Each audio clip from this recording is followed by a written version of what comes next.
Have you ever bought or rented a videotape that wasn't quite right? You're listening to Truth or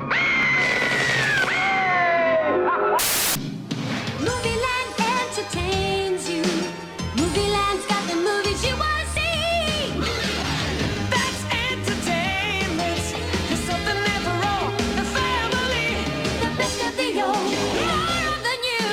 You know we got the movies that are just right for you. Let us entertain you, and you have a real good time. Movieland will entertain you. Joining us live, Movieland Spotlight this month, we have Renoly Santiago, an actor, singer, writer from Puerto Rico, known from his appearances in films such as Dangerous Minds, Hackers, Con Air, and so much more, in which we're going to dive into this little interview. First of all, thank you so much for joining us. I've been a fan of your work for decades now, so this is quite an exciting event for me to partake in. Well, you're welcome, and it's my pleasure. What's up? Yeah, not too much. Just waking up on my side of the earth while you're getting ready to go to bed, I assume. Yeah, well, actually, it's 9:30 over here, so it's like Right. still early. It's Friday night, so it's all good. Yeah, like I'm up. Obviously, I was saying, being a fan of your movie work, I just really want to know just a little bit of how you got started in the movie industry and who really inspired you. Wow. Well, it was a little bit of a ripple effect. I mean, I always, I get asked that now a lot more often, and I want to say that it was Keith Carradine, I think, or David Carradine. Right. I gotta learn the name because it's hilarious. It's so early on, but it was when I first saw the Kung Fu show, All right. and something about that show being like 7 years old and seeing the physical, because I've done some martial arts in my life, and I'm also a dancer and stuff, and that kind of happened a little later anyway, but there was always this physical thing that I liked about expression as well. Because I was that kid that used to dance to like the funky music that people would like start clapping and be like, yeah, you know what I mean? Those little kids. I was that kid. So, Yeah. and then I was always, yeah. And then, but that really caught my eye. And then just comedy, actually, like Carol Right. Burnett at the time. Those were repeats, but those like kind of shows that showed people that were really colorful and really like outside the box. And memorable, and those kind of things always stuck with me. So, and then later on, of course, you have the people that you learn about, like Al Pacino and Marlon Brando, and then there are even early on, like people like Natalie Wood, like people that really works from the heart, always like stuck out to me. So, and Whoopi Goldberg Right. was also a very strong influence. Yeah. Yeah, that's good. So, you ended up starting out in classes, or what really was the progress? Like the steps, say from 7-year-old, you're just kind of, just absorbing what you're watching on TV or et cetera. Like what was the first kind of steps towards that? For me, it was like just a natural progression because early on, like people around me knew about my singing gift, like because in school, you're in choir and things like that, so like they noticed, oh, okay, this one can really, and then and you're pretending at my age, when I was younger, like, oh, you really don't want to be doing it, but it was like something I really loved, and like, so that put me on stage kind of early on. But with the training, I didn't come from a family that had a lot of money or anything, to spare to put me in classes. So it was just something that it was a secret, watching the Kung Fu show, watching Carol. Oh, and I was always a class clown as well, Right. and that kind of person. So that also led to that, knowing that I loved that kind of thing and entertaining. And so that's literally, so I started like, back then you would get your headshots, and then you would start to hustle in different newspapers rather than online, like Backstage is a printout, which is still around online now, but those were like that's where actors usually start in New York, and even back then it was New Jersey for me. But because of the out of the ordinary singing ability that I noticed I had, or the dancing, and then knowing that I secretly felt I could act, propelled me to say, I think I should try to make this something I do. You know, I just gave me like, well, why would I have this ability if it was just to have it, you know? Like I thought like Right. maybe yeah, and so I thought maybe I should it was kind of crazy, but again, that's really what made I thought, well, maybe I should go to New York and start to see if like because I really loved it and I still do, so that really was what did it. But the training, so then what happened was there was like a community though group that in New York that still exists to this day. It was called City Kids and it's still around now. And that had a repertory theater group and that really like gave me an outlet as well because there was a lot of like urban younger art. I mean, and we all made history. Like some of the people that were there, Lauren Hill, okay, which I bought to go there, Malik Yoba, which is a very well-known actor, Sarah Paulson. Also, there was a few of us that were there, and that's just what happened. Like we all flourished, and so that was like my earliest. And then out of nowhere, I was doing like big, but the training that I got from that place, and also from working with directors, because also what happened was through going through backstage and stuff, I did musical theater, I whatever, and then sort of ended up working with really great directors. And that also sometimes for actors is also a very good, it's like training on the job, because you get to observe amazing actors, amazing singers that are also cast. And then you get this direction from a director. And that is really what got me, or a combination of that is what got me to the film, to the film career. And Right. yeah. Yeah, that's great. Such a baby steps, and yeah, it's like they say the butterfly effect. One small thing, and it goes on and on. And you say you started out with the TV show, sorry, City Kids, and that was actually based with Jim Henson puppets. Is that right? That's right. And Yeah, that's insane. it is. And what's crazy is I didn't want to go on a tangent, but we literally were first a theater group that was downtown in New York. And like I said, people like the artist, also Donald Faison, which is also a very busy actor in film and TV. We were, and Dule Hill, like it was just crazy. There were people there. And can you believe Jim Henson Productions came and approached us to do a TV show? And we Really? did. And we were on ABC. So like when people look that up, they see a TV show, but it's actually that happened because of a theater group that we were in that was really urban and really like had music and acting, and then that became a show. Jim Henson is such an amazing, like he's got such a great filmography there of artistic things that I think a lot of people draw to movies like The Labyrinth. I've actually got the little hello worm back there if you can see him. Gosh, something crazy? Can you believe that I spent time, God rest his soul, Jim Henson's son also passed away. His name was John Henson, and he was Right. his youngest. Yes, he was his youngest son. And when we did the show, he brought me up to Woodstock, where he had this schoolhouse he converted into stuff that was like all labyrinth Oh, stuff. really?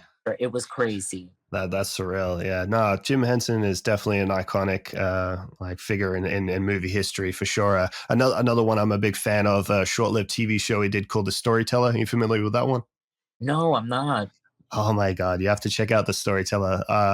Brian Henson does. Yes, There's Brian. a lot of puppeteers. Yeah, he does the puppeteer of a dog with another guy who's just telling stories, real old folk tales. And I watched them so much more than Labyrinth, surprisingly. But yeah, no, great. I will check it out. After City Kids, your first major role feature was in Dangerous Minds. How did this role of Rahul come about? Well, I had started auditioning and stuff. Just the grind and the hustle of being in New York City and the actor thing, and had a representative, and then that film came along. And since I had an agent, and I also feel that the casting director probably had seen the show City Kids and seen that maybe some of us would be good for that. So it was a combination of that. And so I went in and auditioned for Dangerous Minds, and then that led to the beginning of my film career. Dangerous Minds was a box office hit. Like it had an amazing soundtrack featuring "Gangsta's Paradise" by the late Coolio, rest in peace. There was so much to love about this movie. Like there's very powerful performances and messages. Personally, your character was my favorite from the cast. So, how was your experience working on the film though, and the reaction from fans after the film came out for you? Well, thank you so much. It was amazing. Like it was a dream come true. Like this was my first film. It was something, so many actors, even at that age, I knew like so many people decide to pursue this, and not all of us are given that opportunity, even people that are deserve a chance. So I also felt that it was the most biggest blessing, and I knew that it was like a special thing when it happens. And so the fact that that love and that dedication still comes through from the film, that purity, um, that was all intended definitely when it was done. So it's just great to see that people were touched, and that it did what it was supposed to do. Oh, absolutely. Like the film still lives up today. Like I've been rewatching your filmography the last few days, and Dangerous Minds ended up putting on a couple times, to be honest, because it just was a great background movie to put on. Again, love the soundtrack and the performances. So great. Just dug into it. But yeah, it still holds up. Such a great, powerful movie that people need to still check out today for sure. But yeah, in the '90s era of serious films, like a comedy parody adaptation usually followed, like with films like Scream getting served with movies like Scary Movie and Robin Hood with Kevin Costner getting thrown in with Men in Tights. I have to ask, like, what was your reaction to the parody of Dangerous Minds with the High School High with John Lovitz? Oh my goodness, do you want to know that I'm literally just finding out about it now? Yes, so tell Are me you what the parody serious? is. Yes, I gotta Oh see my it. god. I'm even starting to think maybe it's not even a parody, but no, it's got to be. Oh no, it I is don't even like know. in references to the films, but you got to know, like, it's so funny. Like, I say it myself, and I'm like, do I sound like Johnny Depp or something saying I don't watch my own movies? But I really No, don't no. like keep up on my own stuff because it's like I feel like I give it out to the universe, and then like, you know what I mean. But tell me, I love it. What is the parody? Have you seen like Scary Movie or Men in Tights? I have, Any of yeah, those movies? Yeah, it's a lot like that, like silly It's the gist of the story is a new teacher coming to this like reckless high school, but the entire yeah, high school full of criminals and they got guns and all sorts. It's just like over exaggerating the story a lot. John Lovitz, obviously, he's in a lot of great movies, yeah, usually a lot alongside Adam Sandler, and so like you exactly, already know it's going to be funny when you see his yeah. name Well, as the lead. honestly. Exactly. Well, honestly, my reaction to that always is like feeling like, wow, we really made a mark because it's like when you Exactly, have yeah. people, yes, when you have people referencing your films and things that you've done, it just really, it's always great. I think it's awesome. Yeah, it's definitely one I think you should think out, not as an insult, definitely a privilege to have something like that for sure. However, like I've got this weird thing about some films like that. You got to see it in the right order, if you get what I mean. You got to see Dangerous Minds and then High School High, not High School High and then Dangerous Minds. It because I had that problem with Men in Tights because I see Men in Tights when I was a kid, and only just recently I thought I better watch that Kevin Costner Robin Hood, and I tried watching it. I'm like, all I could think of is Men in Tights the whole time. I could not take it seriously at all. So like, you have to watch Dangerous Minds and then High School High if you're going to do it in that order. I love it. Also, a TV show adaptation for Dangerous Minds was also released. Did you know about this? Yes. This was heavily recast. I was curious, were you ever approached to reprise your role? If not, do you think a class reunion will ever happen with the original cast? Yeah. Well, no, I wasn't. I think what they did was sort of combine certain characters for, the TV version.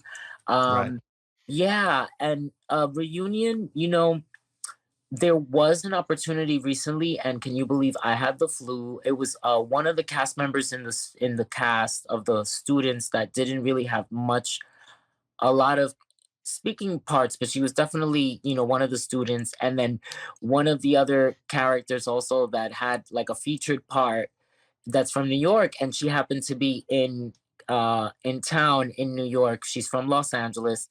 And that was a small opportunity. And then I have been in touch with Brooklyn Harris, who played Cassie. And so we tried, but I literally got sick with the flu, and so then I couldn't do the thing, and then, Brooklyn wasn't available. So, but some of us do stay in touch. Yeah. Oh, that's great. Yeah, that was going to be my next question. Do you keep in touch? Obviously, your character had the most one-on-one screen time with Michelle Pfeiffer. Like, she was fresh off working as Catwoman in Batman Returns. How was your chemistry off screen with her, and do you keep in touch with her? She was absolutely amazing, really professional, really like an example of what an actor should be and a star should be. Um, but it was like, so since it was so professional, we never, because when you're making movies and stuff, you don't start to chill out and talk in between like takes, or even if there is even rehearsal time, like the most, I mean, in theater, it's a little different because you're spending lots of hours in rehearsals, that have to do with staging and Right. things, right? And so sometimes you spend a little more time being your true self and sharing in that way.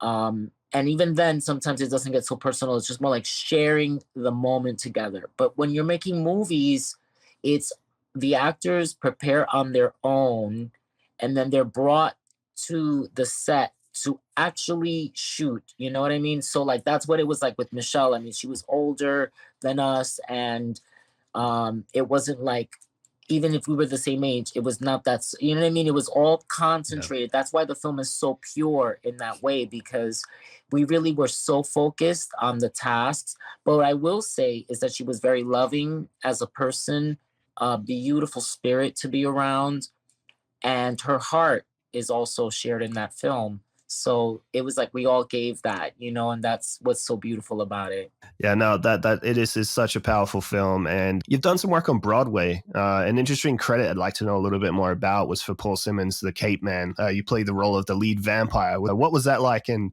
that's something I would have liked to see on the screen. Seeing you as play as a vampire, that'd be amazing. Thank you.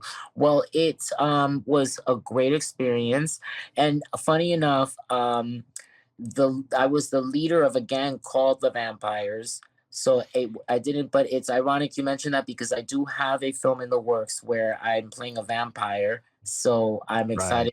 Would like that to see that because I think that I'm excited about that. And but that was a gang. It was actually based on a true story. Mark Anthony was also the other lead. It was a beautiful experience.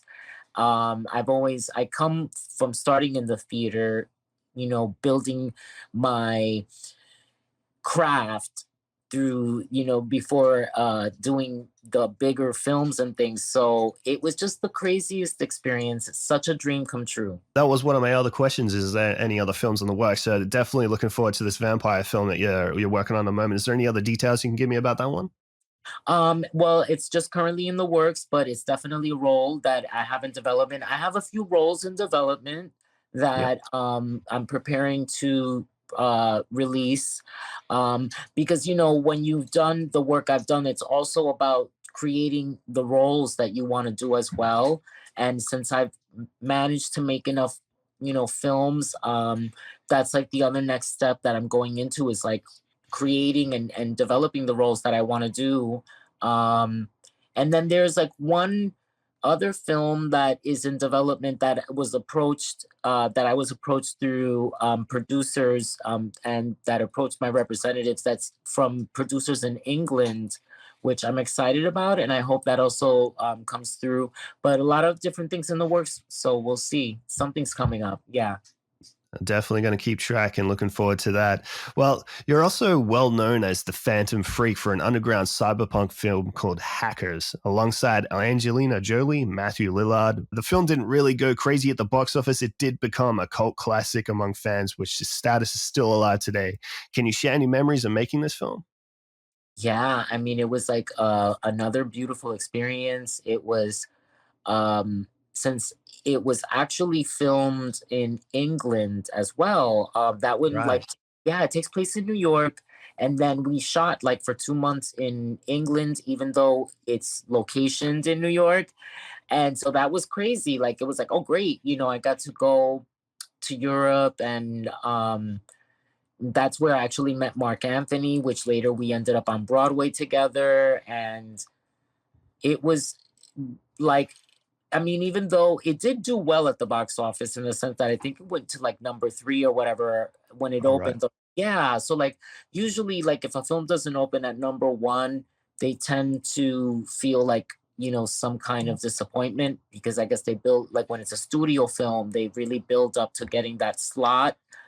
But when you think about that, we were pretty much unknown actors, which was a beautiful risk Yeah. they took. Yeah, like I had done Dangerous Minds, but it was just so frequent to when that film came out. So it was like it was still I was very new. Angelina Jolie's first lead role, and Matthew was familiar, but that was pretty much it. And then we had Fisher Stevens, Lorraine Bracco has been doing great lead roles since the 80s, so that was cool. But that's what it was. So it was still good for what it was, at least the way we received it, like as when we put when the film came out. Yeah. Yeah, and then the beautiful thing is that it's lasted to this day, and like it still has that intention because I remember one of the things that like the creative team, the director and the clothing people and stuff, they were like they would talk about the future. So it was cool that now here we are, in the future, and it's still like, they did their goal, which was to be like futuristic. So Oh, the movie was definitely like 10 years ahead of its time. There was a lot of things that people weren't doing in movies that, started, I reckon, inspired from this movie without even realizing. It was very beautifully shot as well, very artistic film, the way it was shot. Like it's very mesmerizing, so to say. So there's a lot of things to love about this movie. And Fisher Stevens is one of them. I'm a big fan of him as well. Well known from like Short Circuit, but I love the original Mario Brothers movie. So like just seeing him shine in that film as well. Yeah, one thing I've noticed is you have a website for the Phantom Freak with merchandise. What kind of stuff do you have, and any other merchandise you got? yeah, well, it's a site that I was approached by a fan of the films All that right. yeah, and I just thought, it was a great point. I always get approached by fans about merchandise or signing things and that. And I just thought, what a great outlet to have people be able to just reach out from wherever in the world and get an autograph and get a poster signed. And it's for all my films, or if they just want a poster or a photo signed from me. There's even video options as well, like birthday messages, whatever. And it's on phantomfreak.com. And yeah, and it's been really cool. I also signed discs that say like quotes from hackers because a lot of Yeah. people, there's a lot of memorable lines that have I signed Hack the those. Planet. Exactly, or like Yeah. some of my lines, like it's in that place where I put that thing that time, Yeah. or all kinds of funny things. And yeah, and then I also have some t-shirts that I put out that um early on designer stuff because I love clothes and fashion. So that's called RenolyNYC.com, and some really cool merchandise I have on there as well. And yeah, that's pretty much it with the merchandise for now. Oh, that's fine. I absolutely love the floppy disk, by the way. I got to get my hands on one of those eventually. I'm all about that retro. I mean, you can see by my room, it's an organized mess of ancient ruins, you can say, from video stores and such, and movie memorabilia. So I've got to get a hold of one of those. And one thing I told you I had a surprise for you. It was I needed to track it down for this video presentation to show you an Australian release of Hackers on VHS, which is actually considered a gem, hard to find, but I found one. Gosh, love it. So And what's even more special about this copy is it's from the original Movieland video stores, written on there. So yeah, this is I know it goes for too much on eBay, but luckily I found a friend which had one. So yeah, is that's something. yes, that's amazing. Yeah, it's always awesome when you find something so special like that. These days, like if you try hard enough and you wait, sometimes you think like, Yeah. and then, I'm glad you got that. That's amazing. I was always happy to see you pop up in some great films like Con Air with Nicolas Cage and Daylight with Sylvester Stallone. Can you share any stories about the intense environments you had to endure working on those sets? For example, like working in water with Daylight. Yeah, oh my goodness. Like it was intense. Like I love physical things and stuff, so it was fun. I mean, It was a combination of being like in a water park because it was like, so cool to see this amazing set they built with water and a pool, and even the phases of like first when the water comes at us and, at our feet, and then as it gets higher.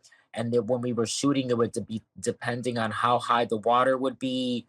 Right. And yeah, and as a kid, I always loved even like other influences were like Never Ending Story and the Jim Henson World kind of productions that I also was a huge fan of. So to do Daylight was a dream come true. I mean, working with the fire and with underwater as well when we got deeper into the film. And there was the big thing about doing the big scene with rats in the end, which you had to sign a contract that, you were okay with doing a scene with 3,000 rats. That's insane. Yes, which I was totally fine. I love animals, so I didn't even flinch. And then, but by the time we did the film, it was more like 6,000 rats because Oh, wow. when you keep them, when they have to keep these lab rats and stuff, as you imagine, they would reproduce and they would, so it was amazing though. It was just like a wild adventure. But being the fact that you ask about the water, the other part that was difficult was so when you shoot a scene, and especially if there's water, if you're not as wet in the beginning and then you get wet deeper in the scene, then that's that. But then when you go to reshoot it, that means that you have to re-dry Change the it. outfit. Yeah. Right. So we would be changing at certain sections. We were changing 5 times like a day. So Yeah. we would be annoyed. Like, I mean, we were having fun, but it would be fun to be bratty about it. Like, oh no, like, oh goodness, here we go again. Blah, blah, blah, blah. So yeah, there was some of that.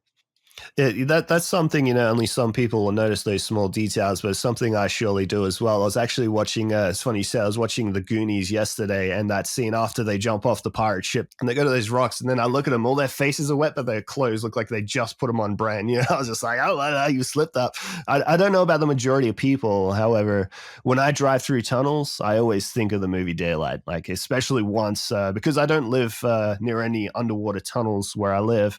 But once I was in another state and driving through an underwater tunnel, and water started dripping on the windscreen of the car, and my driver's like, "Yeah, nah, that's normal," and I'm like, "No, get me out of here ASAP! I watch Daylight."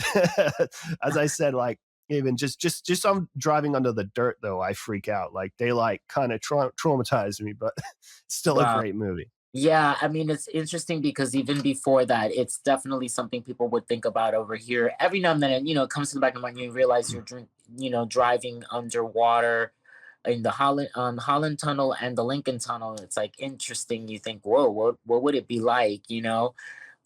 Which is why I'm sure the film was able to be made because it's like that question everybody thinks about. So. Right.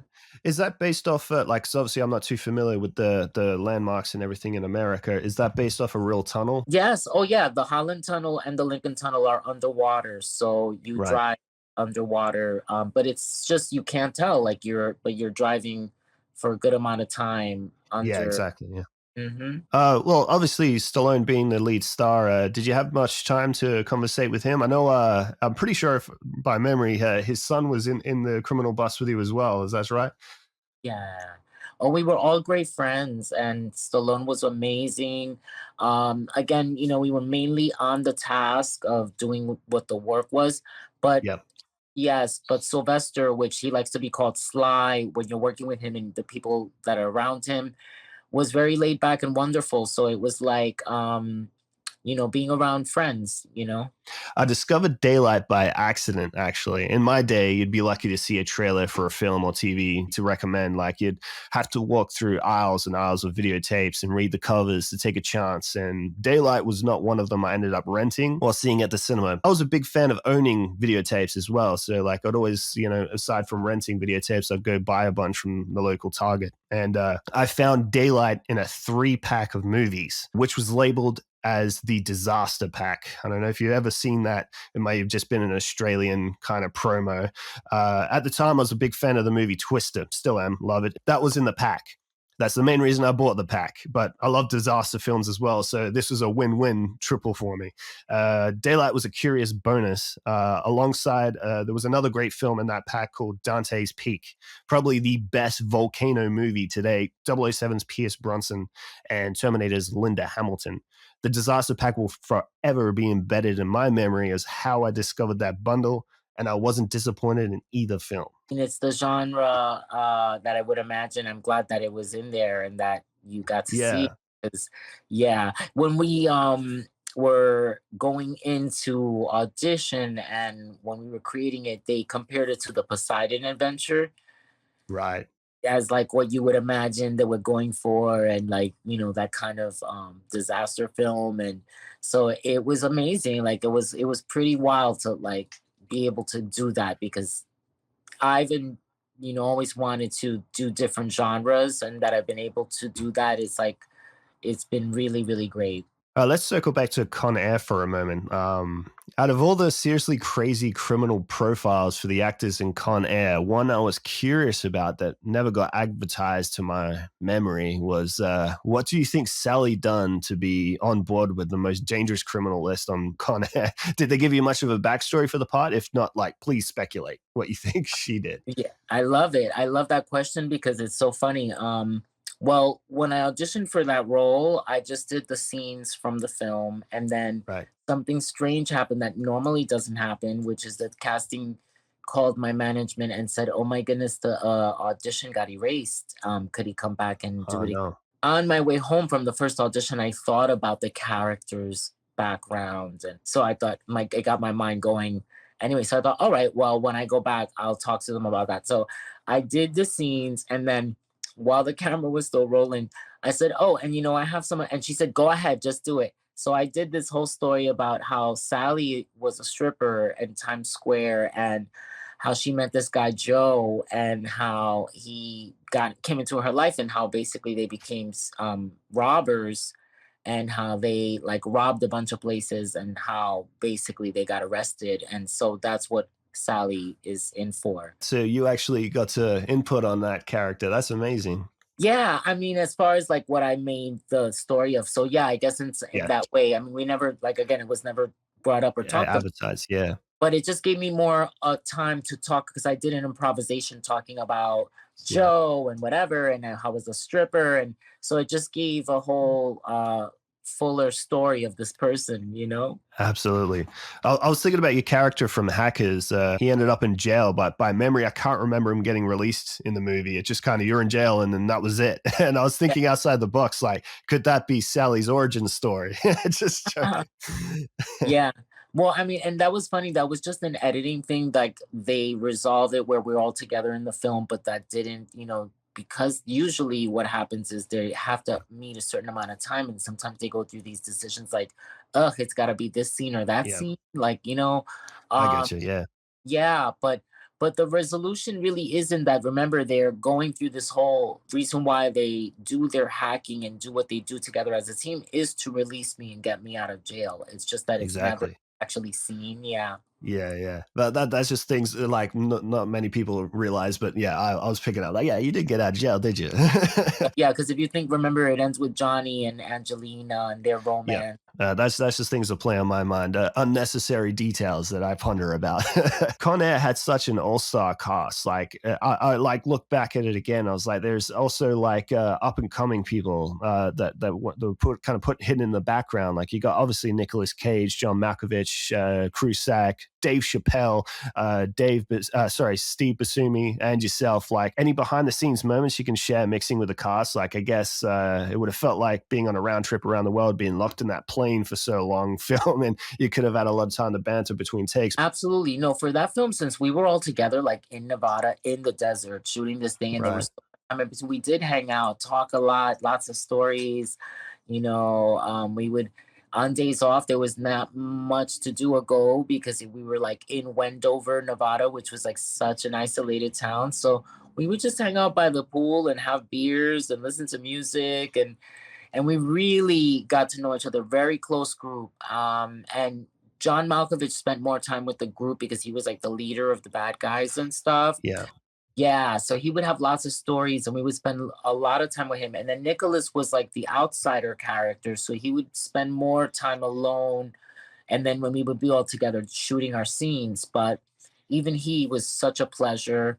And yeah, so it was a really cool. But every film we've done, even like when we just focused like with Michelle Pfeiffer, of course, she was a little just older than us, but not that older. But still, it was just the dynamic of a story usually guides like how often you, but the family environment usually happens anyway.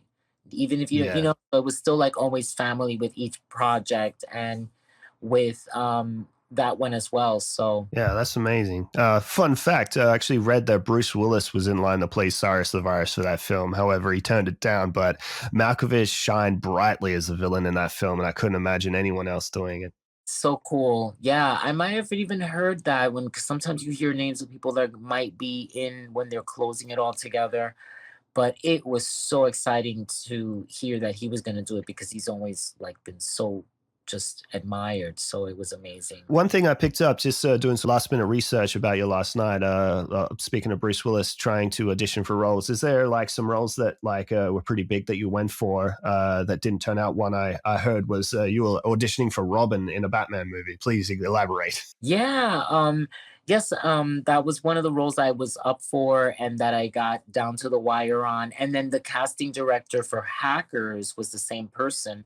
Sometimes they just have something in their mind and you get so close and it's like, wow, but it's great because you feel like those were moments that let me know that I was part of the conversation. I think you would have shined as Robin, to be honest. And I was just trying to picture which Batman movie that was for, because there was a couple of, obviously there was Batman Forever, which had Chris O'Donnell. I'm a big fan That of, was the but then yeah, that that was was the the one you were going for.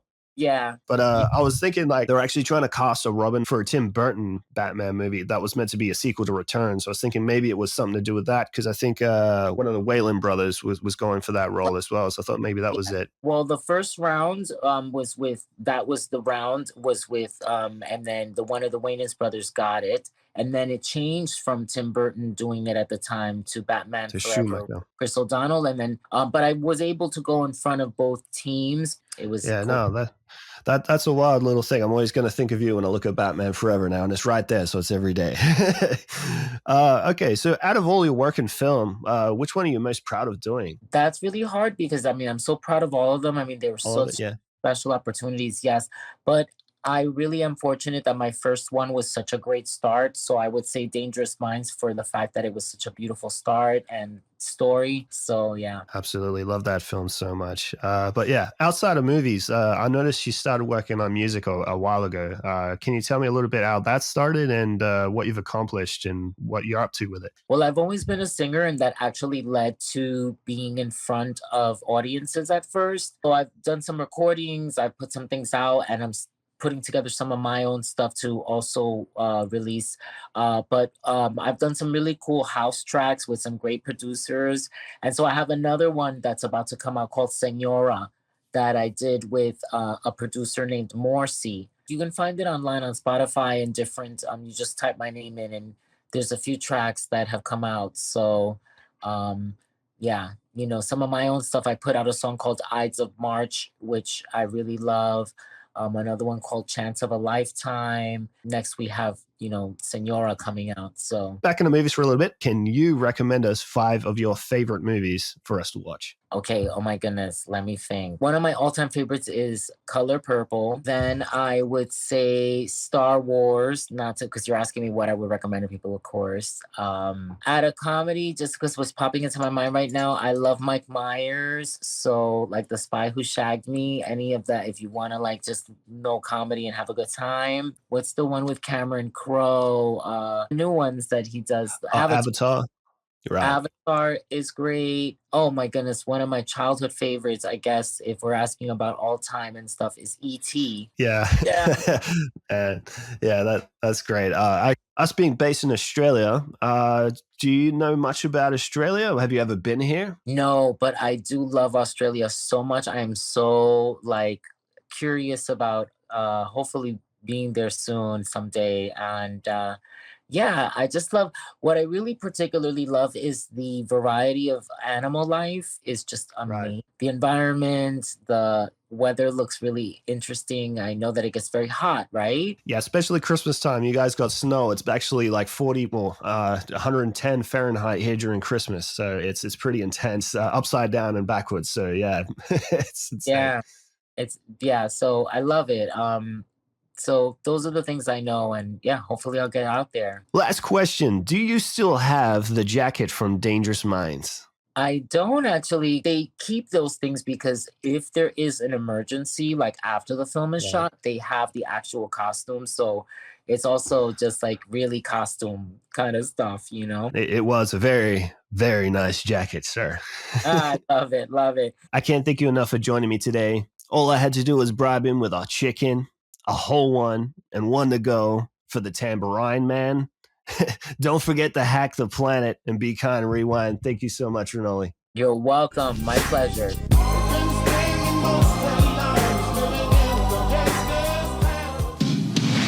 Download the digital Movieland magazine for free at movieland.au. Grab your popcorn and follow us because we bring you a one-stop shop for news on new releases at the cinema, 4K, Blu-ray, DVD, digital rentals, and all of the streaming services combined.